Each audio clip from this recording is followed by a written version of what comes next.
Pada hari ini kita akan melaksanakan sebuah aksi nyata yang dikolaborasikan, yaitu oleh Ibu Rika Zainarti SPD, kemudian Ibu Eva Lestari SPD, dan Ibu Rabiatun SPD, yang diselenggarakan pada hari ini di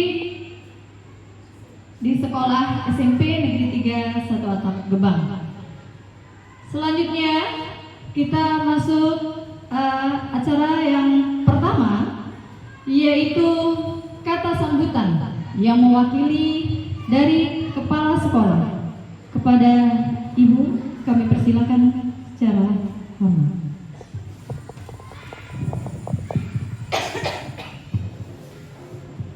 Oke, terima kasih buat kesempatan yang diberikan. Saya mewakili kepala sekolah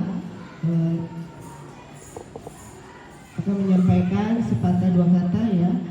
Terima kasih buat ibu-ibu kami, Bu Rika, Bu Eva, dan Bu Rabiatul dalam acara kegiatan kolaborasi aksi nyata dengan tema budaya positif. Mungkin dengan adanya kolaborasi yang disampaikan oleh ibu kita yang bertema tentang budaya positif, biarlah ini menjadi inspirasi, menjadi pegangan bagi kita. Semoga aksi nyata yang disampaikan oleh guru-guru kita ini akan menjadi dan bisa berdampak bagi kita, khusus buat lingkungan kita dan kepada juga anak-anak didik kita. Mungkin dengan budaya positif ini bisa membawa anak-anak kita lebih baik lagi ke depan. Jadi aksi nyata kolaborasi antara ibu kita ini saya buka siang ini. Sekian dan terima kasih. Saya persilakan kepada ibu-ibu narasumber untuk menyampaikan materinya masing-masing. Terima kasih. Kepada Ibu yang sudah mewakili kepala sekolah. Selanjutnya kita akan melihat aksi nyata yang akan dilaksanakan oleh ketiga narasumber kita, yaitu tentang atau bertemakan budaya positif. Untuk itu kami akan mempersilakan satu persatu narasumber untuk memberikan apa yang sudah diperoleh dan dipelajari dari budaya positif. Kepada Ibu Rika Zainarti kami persilakan. Assalamualaikum warahmatullahi wabarakatuh. Waalaikumsalam warahmatullahi wabarakatuh. Selamat siang. Terima kasih saya ucapkan kepada Bapak dan Ibu yang berkenan hadir pada hari ini untuk melihat dan menambah wawasan tentang budaya positif yang akan kami berikan, di mana pada hari ini kami berkolaborasi antara saya sendiri, Ibu Rika Zainarti, Ibu Eva, dan Ibu Rabiatun. Adapun judul kegiatan hari ini adalah diseminasi budaya positif di sekolah dan di kelas. Tujuan kegiatan kita hari ini adalah yang pertama, terwujudnya visi sekolah melalui penerapan budaya positif. Yang kedua, terbentuknya karakter disiplin yang kuat. Ketiga, menumbuhkan dan menguatkan karakter positif melalui pembiasaan yang positif. Yang keempat, terbentuknya keyakinan kelas sebagai landasan dalam memecahkan permasalahan yang ada di dalam kelas.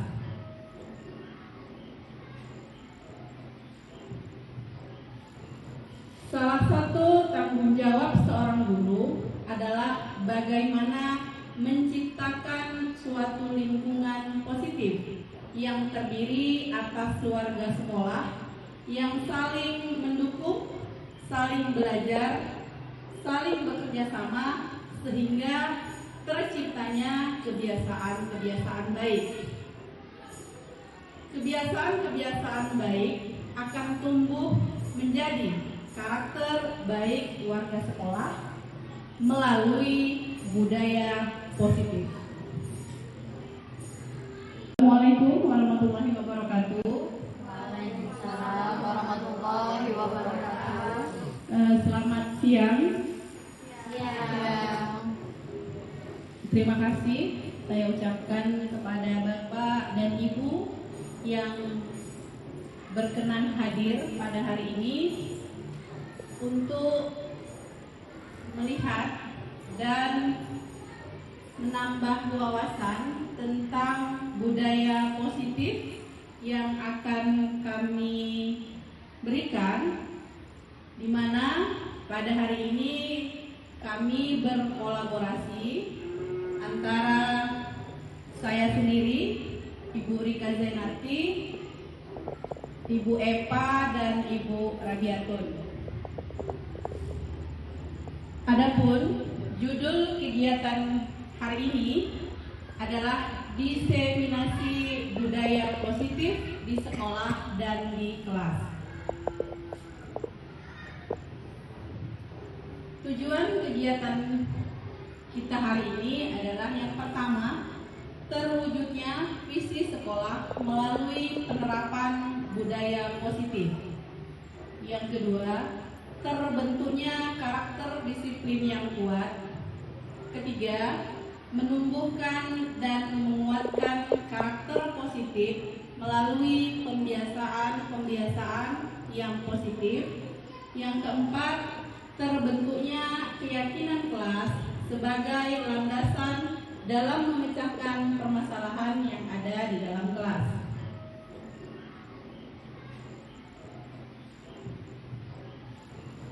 Salah satu tanggung jawab seorang guru adalah bagaimana menciptakan suatu lingkungan positif yang terdiri atas keluarga sekolah yang saling mendukung, saling belajar, saling bekerja sama sehingga terciptanya kebiasaan-kebiasaan baik.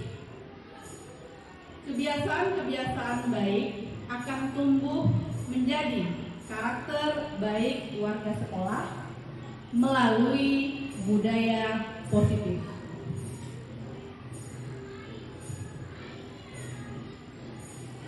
Budaya positif adalah sebuah nilai kebajikan yang menjadi keyakinan dan pada akhirnya menjadi karakter atau ciri khas dari sebuah komunitas atau lembaga.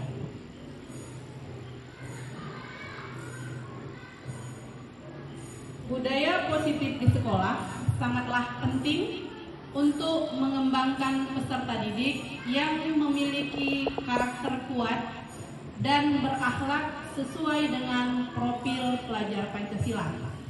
Nah, di sini ada 5 profil pelajar Pancasila. Yang pertama adalah berketuhanan yang Maha Esa, berkebinekaan global, bernalar kritis, mandiri, kreatif, dan bergotong royong. Nah, dengan adanya budaya positif yang kita buat di sekolah ataupun di kelas, diharapkan profil pelajar Pancasila ini dapat tercapai.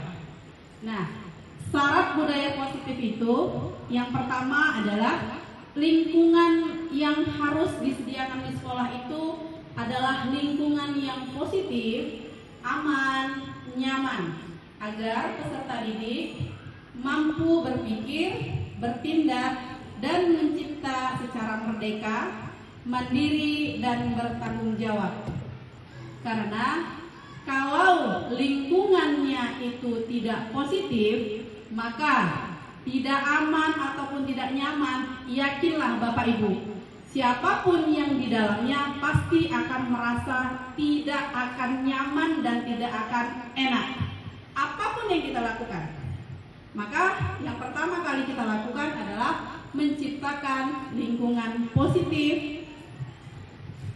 Oke, kemudian budaya positif itu meliputi yang pertama adanya disiplin positif, kedua motivasi perilaku manusia, yang ketiga keyakinan kelas, yang keempat kebutuhan dasar manusia, kelima 5 posisi kontrol, yang keenam adalah segitiga restitusi. Di sini kami membagi yang pertama dan yang kedua itu tentang disiplin positif, motivasi perilaku manusia itu akan saya bawakan. Kemudian 3 dan 4 keyakinan kelas, kebutuhan dasar manusia akan dibawa oleh Ibu Eva. Keempat, kelima dan keenam 5 posisi kontrol dan segitiga restitusi akan dibawa oleh Ibu Radiatul. Baik. Nah, yang pertama, apa sih sebenarnya itu disiplin? Kemudian ada nggak hubungannya disiplin itu dengan hukuman? Nah, kira-kira dari Bapak dan Ibu ada nggak yang punya respon kira-kira apa sih sebenarnya yang di dalam benak kita selama ini tentang disiplin?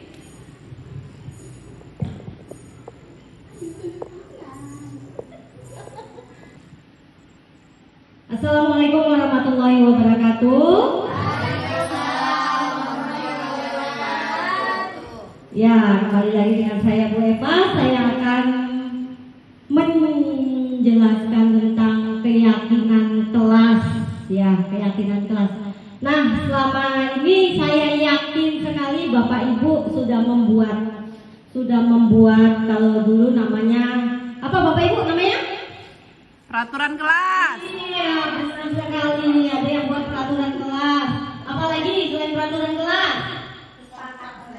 Kesepakatan kelas. Nah, kenapa sekarang keyakinan kelas kok berubah terus ya? Sekarang kenapa kita buat jadi keyakinan kelas? Kira-kira menurut Bapak Ibu kenapa? Coba dulu kasih idenya, kenapa ya? Pendapatnya, kenapa? Coba dulu Pak Reza, kenapa ya? Ya, baik Bu. Jadi menurut saya mengapa diperlukan keyakinan kelas? Karena kita sebagai pendidik, jika kita sudah yakin, jika kita sudah benar-benar meyakinkan kelas itu dan segala sesuatu yang akan kita lakukan di dalam kelas akan terlaksana dengan mudah seperti itu. Nah, itu saya dari saya. Terima kasih. Nah, sekarang coba lagi saya mau dengar suara dari ibu-ibu. Coba Bu Listi lah. Kenapa mesti keyakinan kelas Bu Listi? Iya, kayaknya sama seperti Mbak Reza ya. Kalau keyakinan itu kayaknya kita lebih tergerak dan semangat dalam menjalankan apa aja sih keyakinan yang kita inginkan daripada peraturan. Kalau peraturan itu kan Bu, siswa itu sering bilang, Bu, peraturan itu bukan untuk dituruti, tapi untuk dilanggar. Jadi kalau dengan keyakinan, siswa itu mungkin lebih yakin, oh ini yang harus kita lakukan. Mungkin seperti itu. Iya, tepat sekali. Betul. Coba dulu. Ada lagi mungkin yang mau memberikan pendapatnya kenapa keyakinan? Cukup? Cukup. Oke. Coba kita lihat dulu yang ini. Ada apa ini ya? Loh, kok ada orang pakai helm ini? Sama orang pakai masker. Kenapa ini? Kenapa ya kita pakai helm dan kenapa kita pakai masker? Untuk apa? Menurut Bapak Ibu. Coba kenapa kita pakai helm dan pakai masker? Kalau menurut Bu Dwi kenapa? Untuk menjaga, kalau yang pertama memakai helm itu untuk menjaga keselamatan, yang kedua itu untuk menjaga kesehatan. Iya benar. Jadi sama-sama untuk melindungi. Iya. Tapi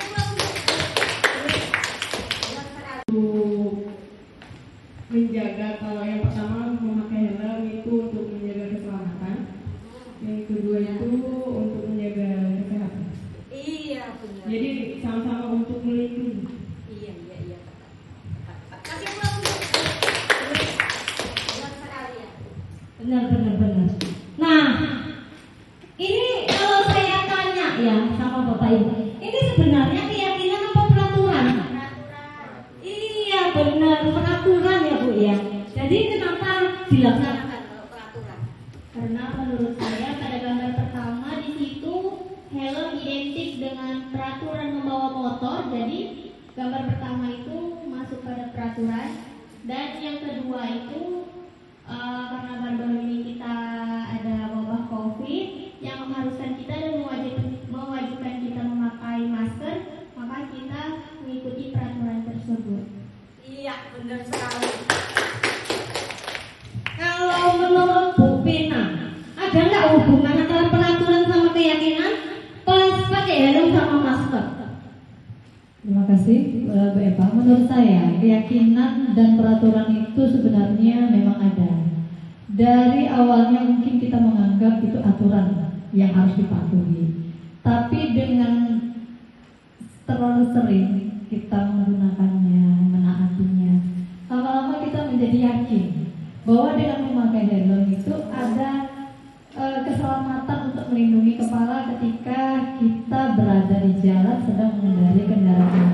Karena dari apa yang mungkin kita lihat di jalan, ketika orang terjatuh, itu kan memang kepala merupakan organ yang rentan. Nah, dengan awalnya jadi peraturan, akhirnya kebiasaan itu menjadi sebuah keyakinan. Begitu juga dengan menggunakan masker. Kalau dulu memang wajib ketika kita masuk di masa pandemi, tapi sekarang orang sudah banyak sadar akan tentang kesehatan. Nah, kesadaran inilah merupakan keyakinan. Tanpa disuruh pun, tanpa dibuat aturan pun, orang sudah sadar untuk memakai masker, untuk melindungi dirinya dan menjaga kesehatannya dari udara-udara yang memang sekarang sudah mulai tercemar. Ini itu yang bisa saya sampaikan. Terima kasih. Iya, kasih. Bagus sekali, benar. Nah, maka kita melaksanakan peraturan itu karena memang kita yakin ya kan.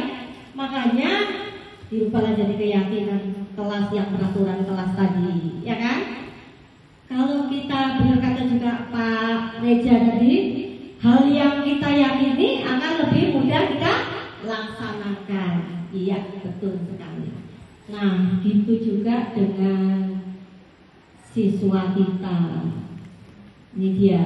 Seorang akan lebih tergerak dan bersemangat untuk menjalankan keyakinannya daripada hanya sekedar mengikuti serangkaian peraturan tertulis tanpa makna. Ya kan? Begitu juga dengan murid. Mereka perlu mendengarkan dan memahami arti sesungguhnya tentang peraturan-peraturan yang diberikan. Nilai kebajikan apa di balik peraturan tersebut? Tujuan utamanya mereka jadi tertarik atau malah takut. Bukan takut sama kita gurunya, enggak. Takutnya itu kalau enggak dilaksanakan akan berdampak buruk untuk mereka gitu. Sadar, mereka yakin. Ya kan? Nah, next. Berikutnya. Oke, nah ini dia prosedur pembuatan keyakinan sekolah atau kelas. Ya, coba tolong dulu Pak Reja, tolong tempelkan ini dulu.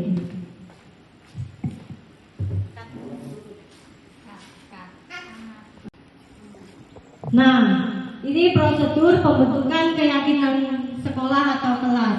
Kita mau praktek dulu ya.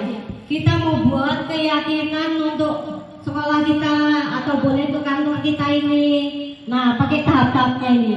Yang pertama, mempersilakan warga sekolah atau murid-murid di sekolah untuk bercurah pendapat tentang peraturan yang perlu disepakati di sekolah. Yang kedua, mencatat semua masukan pada murid, warga sekolah di papan tulis atau di kertas di mana warga sekolah bisa melihat hasil curhatan pendapat. Nah, kita praktek aja langsung. Ya, saya bagi. Tolong dibantu dulu.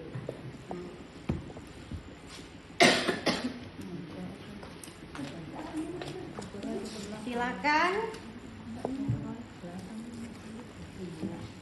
Kayak iki kan nen.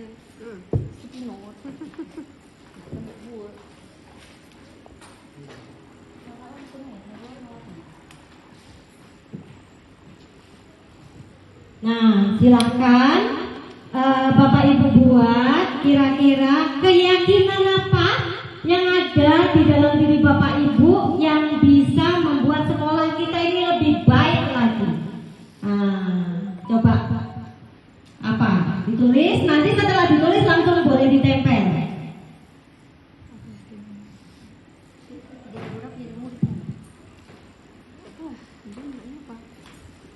Ini kesepakatan soal jadi murid atau jadi guru?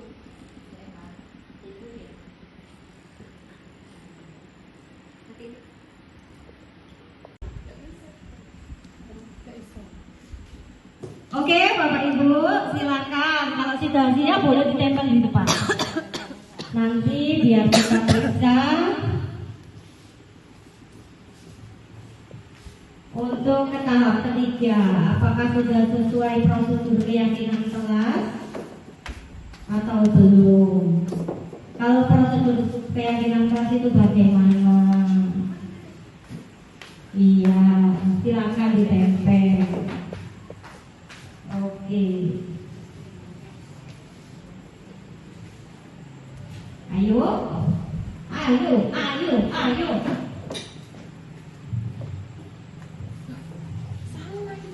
Wes, tidak apa-apa kalau sama.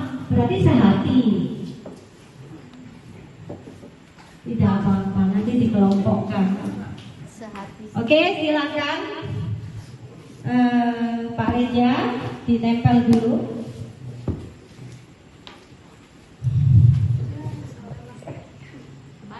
Tidak apa-apa.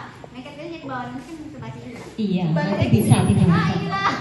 Wes, tidak apa-apa, nanti bisa dibaca pas balik. Nah, sudah ditempel semua ya. Oke, kita masuk tahap ketiga yaitu apa kata tahap ketiga? Susunlah keyakinan kelas sesuai dengan prosedur keyakinan kelas. Jadilah kalimat negatif jadi kalimat positif. Saya mau minta tolong dulu ke Bu Lia. Tolong bacakan ada nggak kalimat negatifnya? Iya, tuh baca aja. Silakan. Yang pertama di sini mengerjakan PR. Ya, terus baca Ibu mengerjakan PR itu kalimat positif. Nah, bukan kalimat negatif kan? Mengerjakan PR. Iya. Mengerjakan PR. Kira-kira mengerjakan PR gimana itu? Positif ya. Lanjut, Bu. Tepat waktu dan aktif di kelas. Ah, itu kalimat positif atau negatif ya, Bu? Positif, iya. Terus? Budayakan menghormati orang lain. Budayakan menghormati orang lain. Positif apa negatif itu? Ada kalimat negatifnya apa enggak itu? Udah positif? Positif. Iya, bagus sekali. Lanjut. Rajin membaca. Iya, positif. Bertegur sapa baik selama guru maupun murid. Bersama Guru maupun murid. sesama guru maupun murid. Gimana? Positif? Iya. Lanjut. Bersemangat. Iya, positif negatif? Pintar. Terus? Tidak datang terlambat. Tidak datang terlambat. Kemana itu ibu-ibu, bapak-bapak? Negatif. Iya, jadi harus diapain? Diganti jadi apa? Datang tepat waktu. Iya, benar, datanglah tepat waktu. Ada yang bersedia menuliskan datanglah tepat waktu terus ditempelkan? Coba dulu Bu Listi, cepat. Tolong dulu Bu Listi. Mana di sini? Ini Bu. Nah, tempel ya Bu. Nah, kita udah sampai tahap ketiga ya. Udah sampai tahap keempat pun sudah kita tinjau ya. Udah sampai tahap keempat pun sudah kita tinjau ya. Nah, nanti dijelas gitu sama anak. Terima kasih Bu Lia. Nah, kita udah sampai tahap keempat, sudah kita tinjau mana kalimat positif dan negatifnya. Setelah itu kan sudah sepakat semua, udah yakin semuanya. Setelah itu dibuat jadi, saya semalam buat juga ini sama anak-anak. Ini ya, kami buat seperti ini, dan ini anak 72 yang membuatnya. Setelah itu diperindah lagi seperti ini. Menurut Bapak Ibu, apalagi ini yang kurang? Udah pas, udah cantik. Udah bagus. Coba nih, Londi. Mana itu?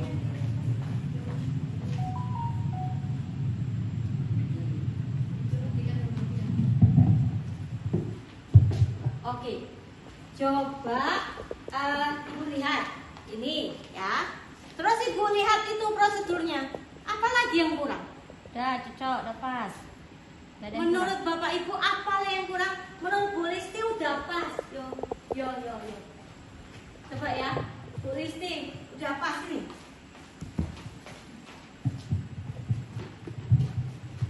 Ya, menurut saya sudah pas karena setiap kalimatnya mengandung kalimat positif yang memang artinya juga positif. Setelah itu urutannya juga sudah bagus, sudah indah lah dilihat. Enak mata kita melihat keyakinan keras ya. Iya. Kalau menurut Mem Siti lah dulu. Jauh kali. Menurut Mem Siti, nampak Mem? Ya boleh ke depan, Mem. Kalau tidak nampak, kira-kira coba pandangin ini, pandangin itu, apa yang kurang, Mem? Apakah sudah bagus?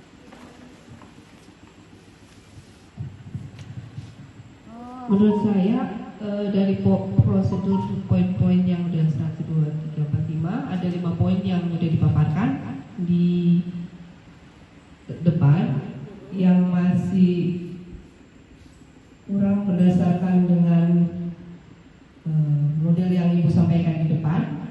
Itu kayaknya poin kelima, belum ada tanda tangannya. Iya, betul sekali. Kasih aplaus untuk Mem Siti.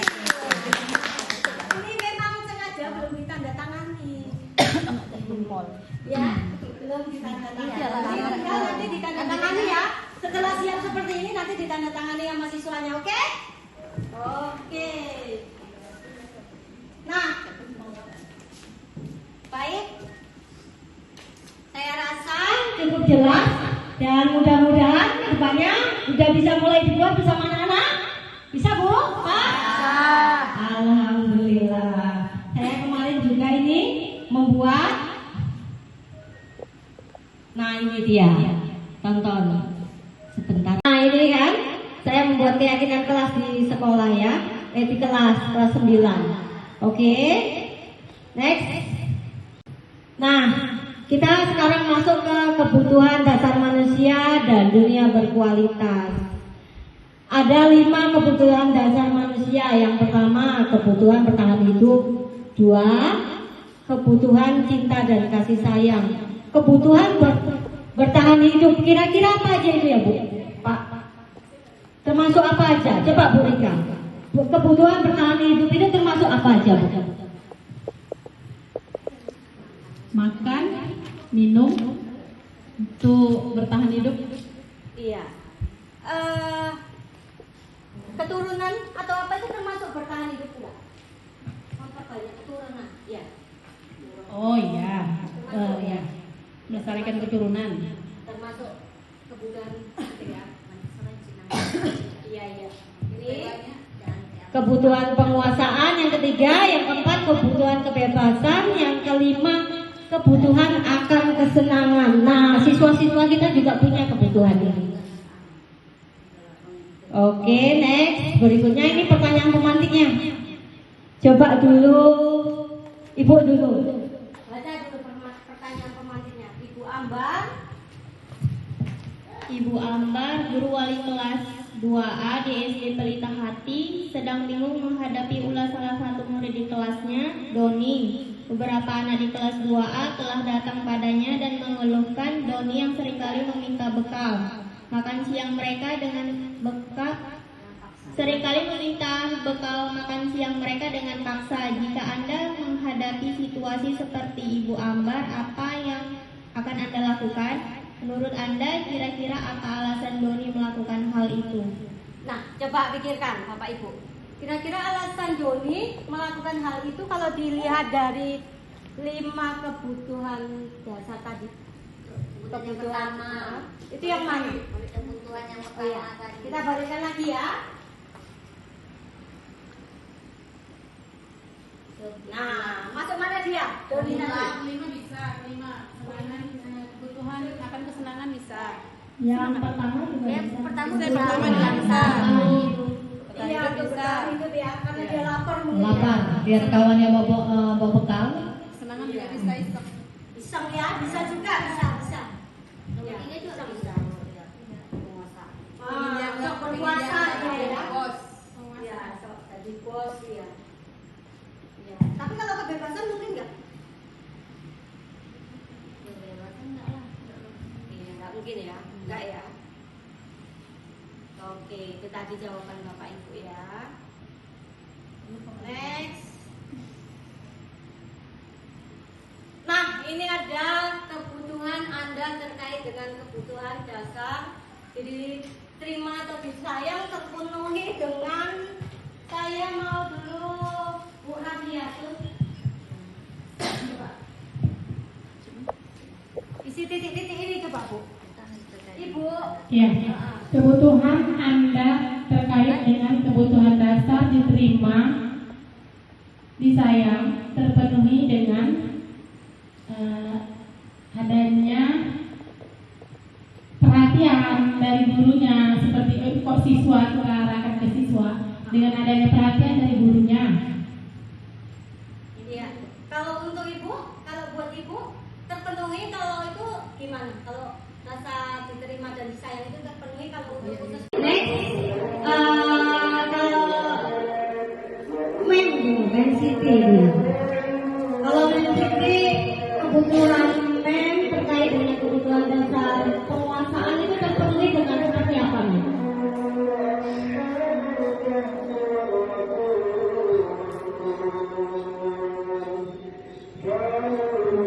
Kebutuhan terkait dengan kebutuhan dasar bisa atau penguasaan atau pengakuan terpenuhi dengan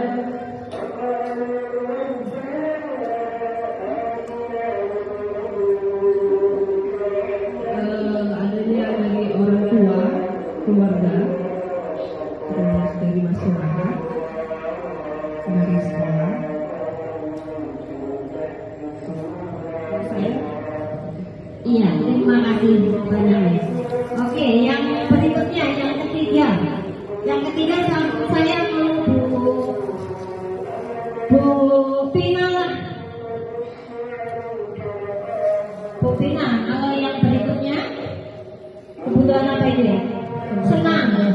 Warga terkait dengan kebutuhan dasar senang terpenuhi dengan Apa? Bu Pina itu biasanya senang kalau saya senyum apa tanggapan gitu. terpenuhi dengan tercapai segala keinginan. Nah, itu senang saja. Senang ya. Iya. Benar. Oke, terima kasih Bu Pina. Coba untuk berikutnya Ibu dulu. Kebutuhan untuk bebas terpenuhi itu dengan apa? Silakan Ibu. Ya, sudah. Kebutuhan dengan dasar bebas terpenuhi dengan bisa liburan. Wah, iya, betul. Sepakat ini. Ya, terima kasih ya Bu Rit. Oke, next.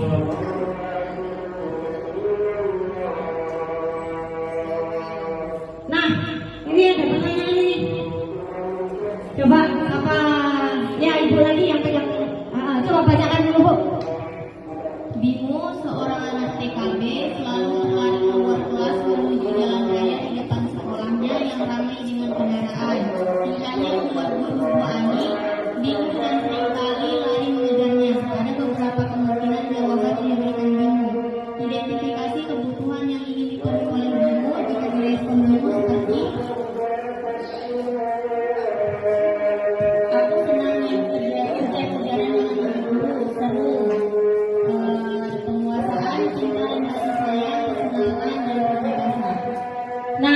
Iya, di sini ibu coba pilih. Aku senang main kejar-kejaran dengan ibu guru, seru. Nah, si Bimo tadi memenuhi apa? Ayo, kesenangan. Ayo, coba berdiri dulu. Ayo, kalau coba pilih. Ayo sini ibu-ibu. Sini dulu ya.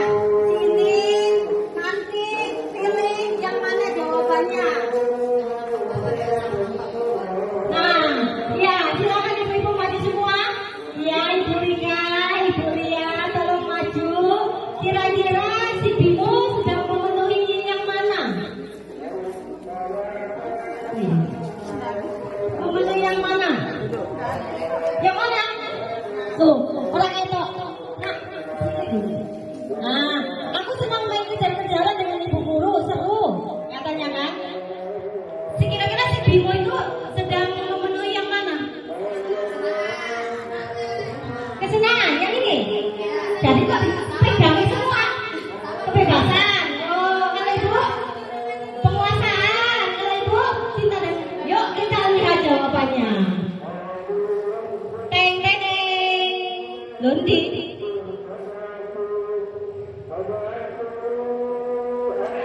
Iya. Cinta dan kasih sayang. Sampai betul. Oh iya.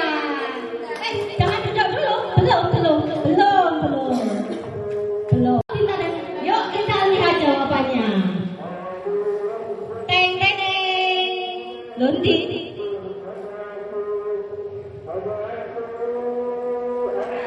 Iya. Cinta dan kasih sayang. Sampai betul. Oh iya. Jangan duduk dulu. Belum ya. Lanjut lagi ya. Kita baca ya. Oh iya. Nah, yang ini aku hebat kan? Bisa bikin ibu guru kejar aku. Ini pilih mana ini? Yang mana? Penguasaan. Setuju semua? Sepakat? Sepakat. Penguasaan. Kita tengok, ibu. Kita tengok jawabannya. Iya. Hore. Iya pintar. Lanjut next. Kalau yang ini, aku bosan belajar mewarnai terus di dalam kelas. Sepakat? Benar? Yuk kita lihat. Oh, pintar guru SMP Negeri 31 Atap Gubang dan SD Kelantan. Lanjut ya next. Oke, ini apa? Ayo. Ini soalnya lain lagi. Coba.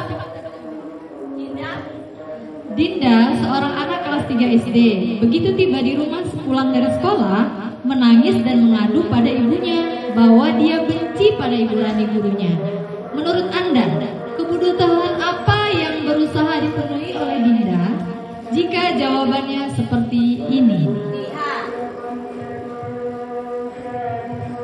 Ibu guru bilang, aku tidak boleh bersenandung sewaktu mengerjakan tugas. Katanya kelas harus tenang, tidak ada suara. Kan nggak seru jadinya. Nah, dia sedang memenuhi yang mana?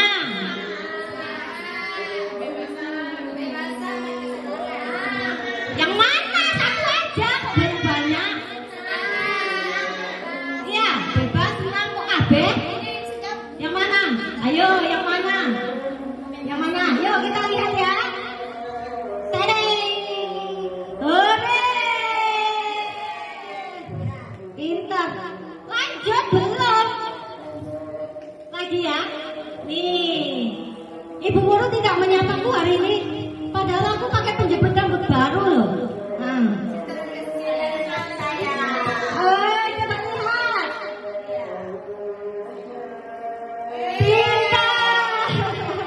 Pintar banget. Lanjut. Nih, aku sebel. Gambarku tidak rapi, malah ibu guru nunjukin ke teman-temanku di depan kelas. Nah, ini apa?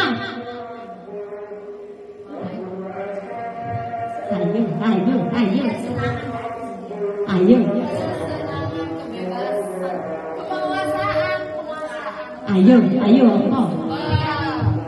Apa? Ayo.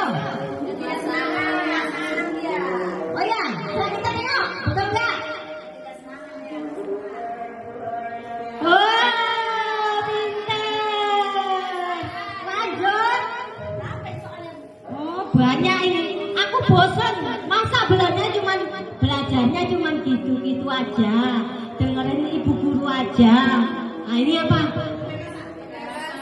Kita tengok, lihat ya. Wah, pintar. Lanjut. Tahun ini Dimas genap berusia 17 tahun. Ia senang sekali ketika ayahnya mulai mengajarkan cara nyetir mobil. Setiap gurunya. Menurut Anda, kebutuhan apa yang berusaha dipenuhi oleh Dinda jika jawabannya seperti ini? Ibu guru bilang, aku tidak boleh bersenandung sewaktu mengerjakan tugas. Katanya kelas harus tenang, tidak ada suara. Kan nggak seru jadinya. Nah, dia sedang memenuhi yang mana?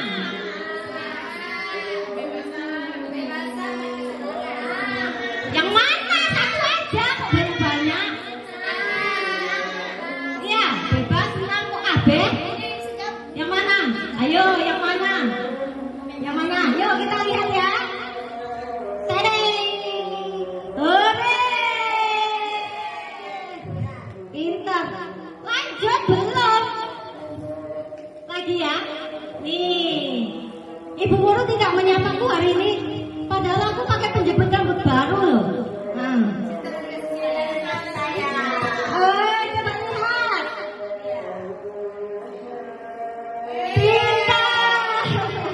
Pintar banget. Lanjut. Nih, aku sebel. Gambarku tidak rapi, malah ibu guru nunjukin ke teman-temanku di depan kelas. Nah ini apa?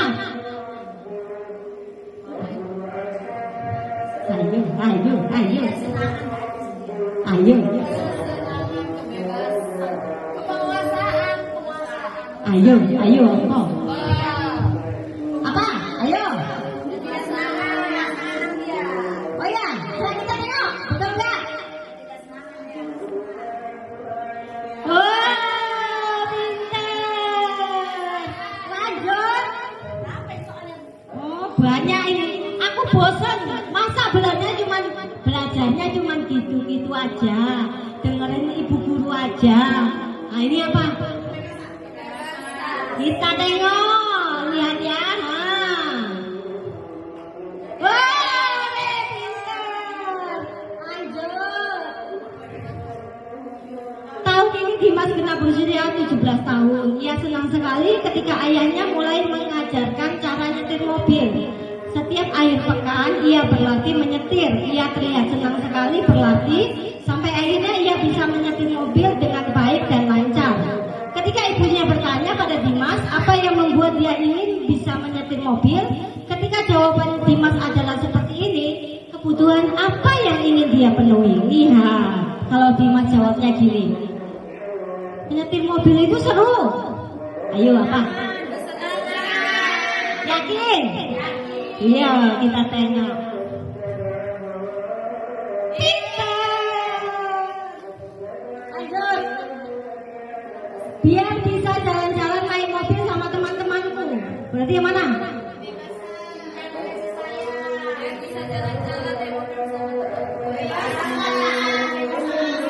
Iya. Cinta dan kasih sayang. Lanjut. Aku senang bisa pergi ke tempat-tempat yang aku suka. Kita lihat ya. Iya, pintar, makin pintar guru-gurunya. Ayo lanjut, titik nih. Aku merasa bangga dan keren. Kita tengok. Betul, sudah pintar. Nah, oke, silakan duduk Bapak Ibu. Dunia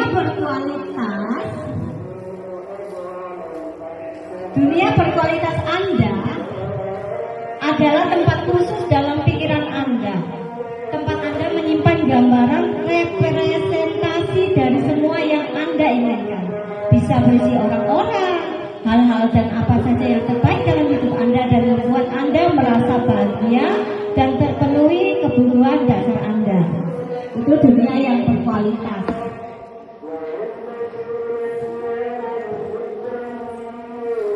Nah, lagi nih, saya mau tanya Bu Dwi, ini jawab dulu Bu Dwi.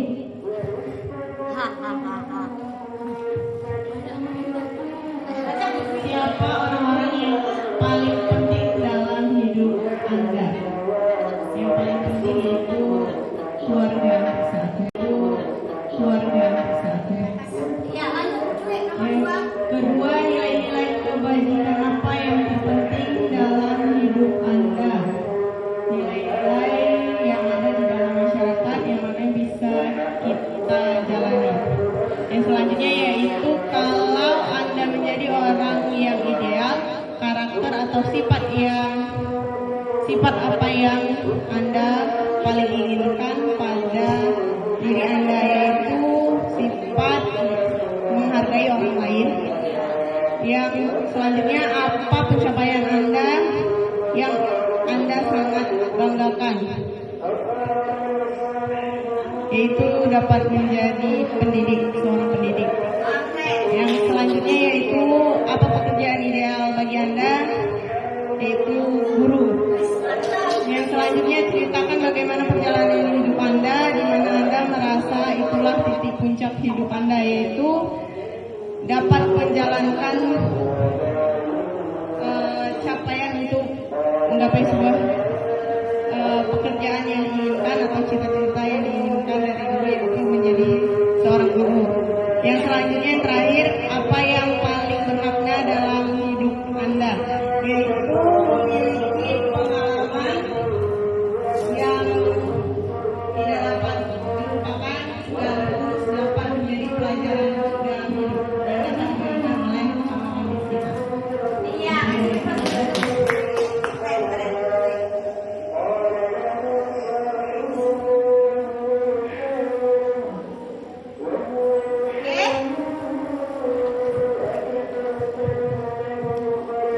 Setelah belajar mengenai dunia berkualitas, mari kita pikirkan bagaimana kira-kira murid-murid kita dan guru-guru di sekolah kita selama ini meletakkan sekolah dan pengalaman mereka di sekolah sehubungan dengan dunia berkualitas.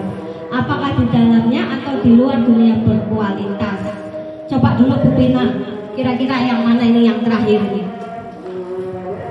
Kalau belajar mengenai dunia berkualitas, mari kita pikirkan bagaimana kira-kira murid kita dan guru di sekolah kita selama ini meletakkan sekolah dan pengalaman mereka di sekolah sehubungan dengan dunia kualitas. Kalau berhubungan dengan dunia yang berkualitas, dari segi yang dasar yang ada pada diri anak-anak, yaitu sudah menerapkan rasa tanggung jawab, ya, sudah menerapkan rasa tanggung jawab kepada diri anak-anak, mulai tahap yang paling dasar, mulai misalnya mengangkut sampah, mereka sudah mulai ada kesadaran. Apakah di dalam atau di luar dunia berkualitas? Kalau masih yang ada di luar mungkin masih banyak yang harus perlu diperbaiki, dan memang ini menjadi tugas kita guru untuk mulai menerapkan prinsip-prinsip yang tadi, yang mana memang menganggap mana itu yang berbentuk memang kesenangan, kebutuhan, kepenguasaan itu memang harus dipilah. Nah, selama ini kita masih menjadi satu, menganggap itu penguasaan, ternyata itu adalah sebuah kebebasan. Nah, ini yang harus kita spesifikkan lagi dan memang harus kita bentuk lagi. Ini itu saja yang bisa saya sampaikan. Terima kasih.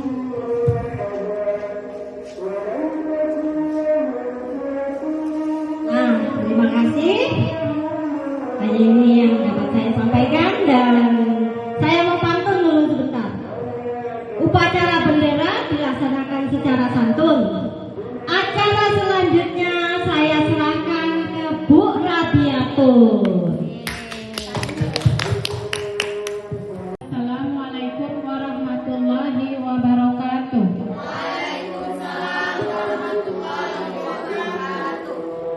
Terima kasih saya ucapkan kepada Bapak dan Ibu guru karena telah meluangkan waktunya untuk kami melakukan aksi nyata modul 1.4, yaitu yaitu budaya positif. Saya akan memaparkan. Sebelumnya mohon maaf saya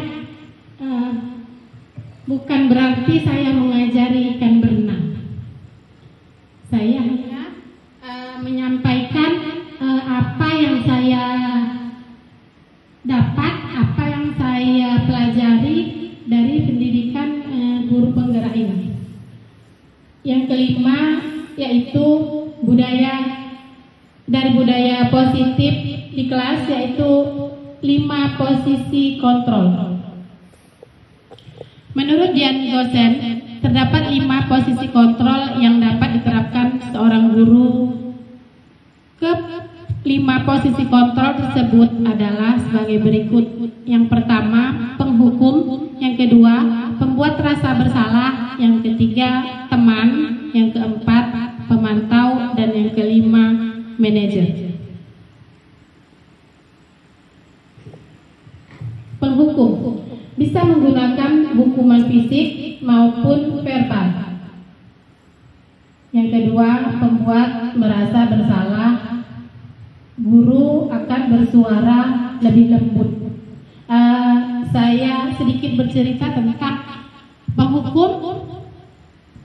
Nomor 1 dulu, penghukum. Di mana kita yang selama ini kita lakukan adalah ketika murid kita itu bersalah, misalnya ada yang terlambat, kira-kira apa yang kita lakukan? Kira-kira apa yang kita lakukan? Hukum. Ya, hukum ya, Bu. Iya. Seperti itu kan, kita panggil dia dengan nada keras. Kita panggil dia. Bahwasanya dia itu kita hukum.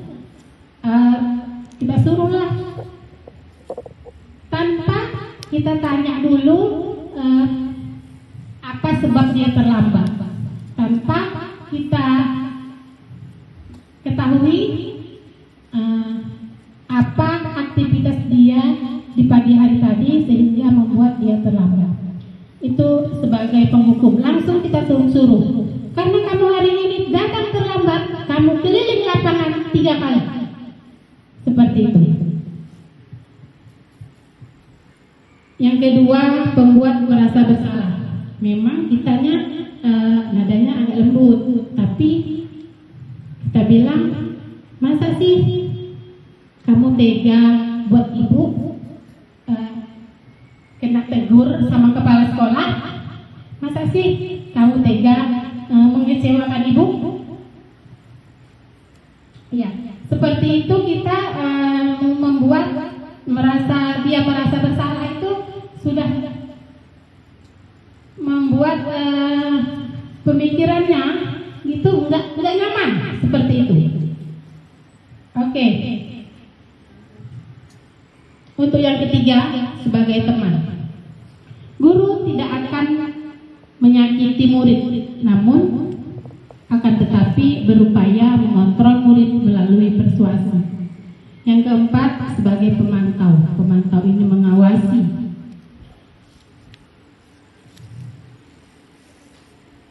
Dan yang kelima, posisi sebagai manajer. Posisi di mana guru berbuat sesuatu bersama dengan murid, mempersilahkan murid mempertanggungjawabkan perilakunya, mendukung agar pada murid mendapatkan solusi atas permasalahannya sendiri. Ya. Di sini untuk penghukum itu memojokkan siswanya seakan-akan dia itu membuat kesalahan. Kalau posisi untuk dia bilang, kalau kamu tidak suka melakukannya, maka saya akan diomongkannya hukumannya. Hasilnya apa? Anak itu makin memberontak.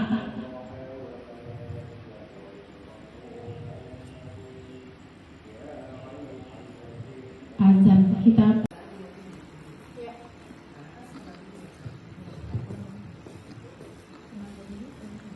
Kita lanjutkan, di mana guru sebagai penghukum itu konsekuensinya, hasilnya adalah anak akan memberontak, bahkan dia memiliki rasa dendam, memiliki ketidaknyamanan.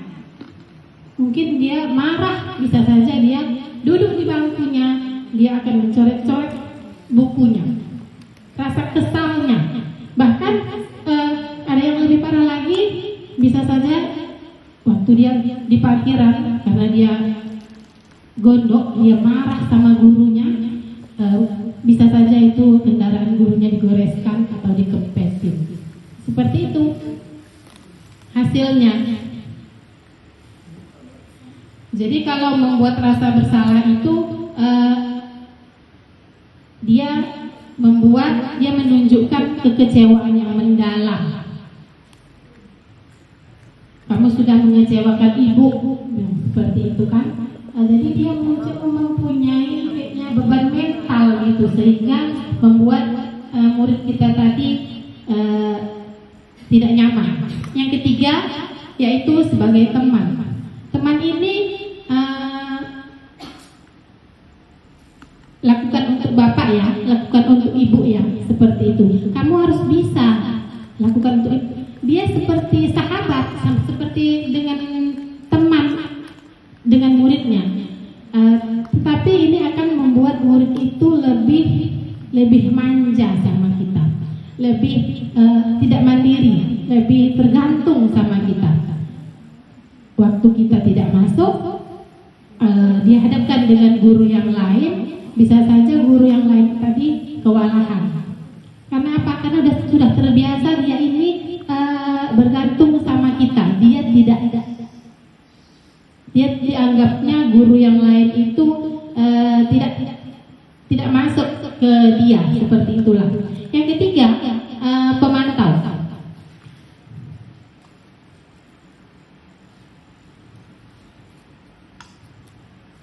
Menitik beratkan pada dampak diri sendiri, mendapatkan hadiah atau mendapatkan hukuman. Dia guru juga memberikan hukuman pemantau ini. Dan yang kelima, inilah seharusnya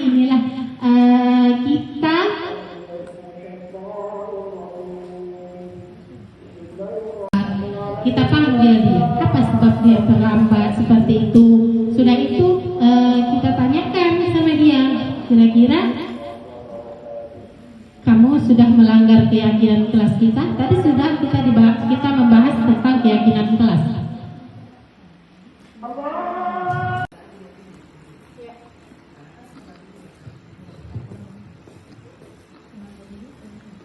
Kita lanjutkan, di mana guru sebagai penghukum itu konsekuensinya, hasilnya adalah anak akan memberontak, bahkan dia memiliki rasa dendam, memiliki ketidaknyamanan.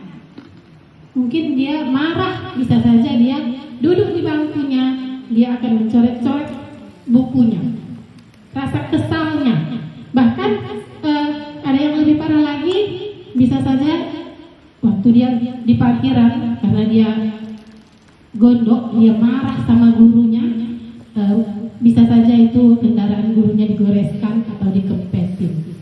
Seperti itu hasilnya. Jadi kalau membuat rasa bersalah itu dia menunjukkan kekecewaan yang mendalam. Kamu sudah mengecewakan ibu, seperti itu kan?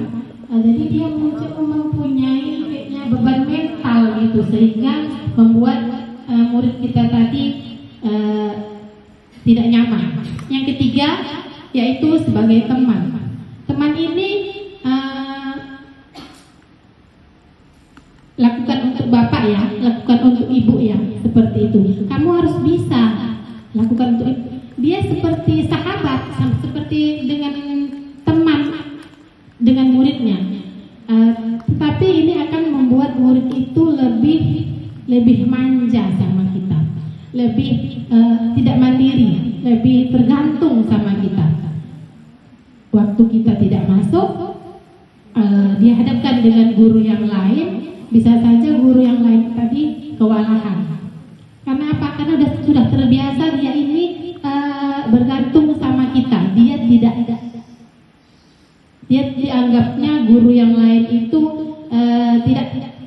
tidak masuk ke dia, seperti itulah. Yang ketiga, pemantau.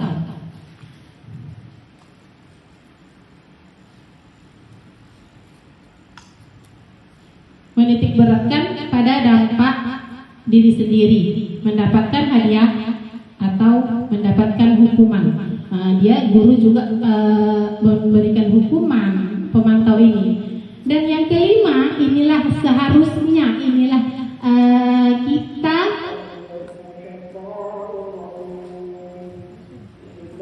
Bapak Ibu sekalian, ada yang masih mau ditanyakan? Saya mau bertanya, mana yang lebih baik restitusi dengan hukuman? Iya. Terima kasih Ibu Lia. Di sini Ibu Lia bertanya, mana yang lebih baik antara restitusi atau hukuman? Kira-kira menurut Bapak Ibu sekalian, mana yang lebih baik? Restitusi. Oke, restitusi. Jadi restitusi lebih baik daripada hukuman. Berarti karena sudah sepakat semua restitusi itu lebih baik daripada hukuman, berarti kita ini akan berangkat ke restitusi. Jadi tidak ada lagi kita yang menghukum murid. Setujukah itu? Setuju. Oke. Jadi nggak janji kalau hukuman itu dapat menertibkan suasana, dapat menertibkan itu siswa. Itu hanya paksaan. Nah, jadi dengan adanya restitusi, itu akan berdampak yang baik bagi siswa, bagi kelas kita, juga itu akan menjadi dorongan dari dalam murid itu sendiri, karena dia yang telah bilang, oh salah saya ini Bu, oh saya tadi terlambat, saya bangun tadi malam, saya begadang, terlalu banyak main HP. Dengan itu dia kesadaran sendiri, itu yang kita tumbuhkan kepada siswa. Kita membangkitkan, kita menyadarkan kesadarannya, bukan hukuman fisik atau hukuman yang kita buat sesuka kita. Itu tidak akan menertibkan siswa itu sendiri. Iya. Ada lagi yang mau Ibu tanyakan?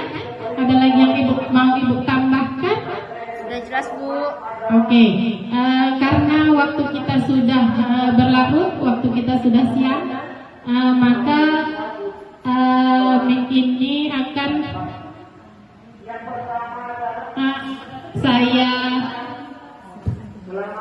saya serahkan kepada moderator.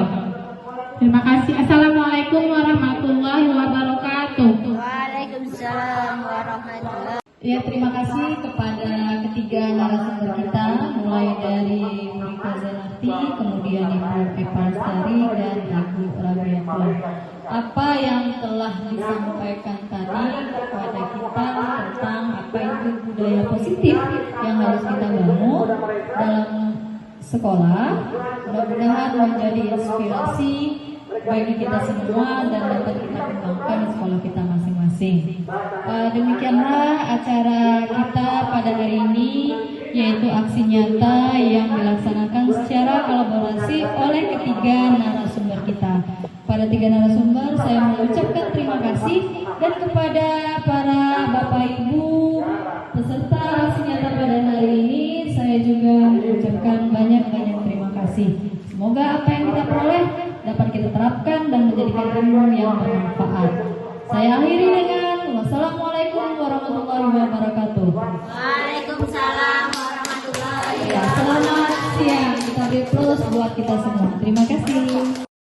Saya Widya Tirtangi, peserta dari aksinya tadi yang diselenggarakan oleh ketiga ibu tadi, di mana yang tadi disampaikan adanya budaya positif yang bisa saya kembangkan juga di sekolah dan di kelas saya, sangat bermanfaat.